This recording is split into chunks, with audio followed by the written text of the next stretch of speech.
लगेला कमाल, मस्त मस्त नखरा लगेला जवाब। चिकन 40 ला परफ्यूम लगा कर मैं केला मीना बाजार, मीना बाजार। अब तो बुढ़वन भी हो लग जवान, सूंघ के तोर परफ्यूम बवाल, परफ्यूम बवाल। चिकन 40 ला परफ्यूम लगा कर मैं केला मीना बाजार, मीना बाजार। अब तो बुढ़वन भी हो लग जवान, सूंघ के तोर परफ्यूम बवाल, परफ्यूम बवाल।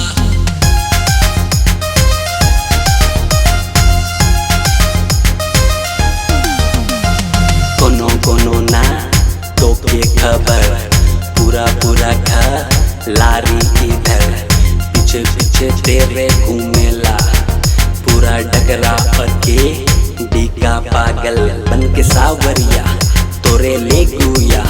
कलो दुकान से बाल कटवा के पिया, देखने तेरा सुंदर सा मुखड़ा नूरानी को जला मौका। गली का हर सिपाही लेकिन नौटंकी करे तोर नखरा, दिल लुड़ाला तो के है पता।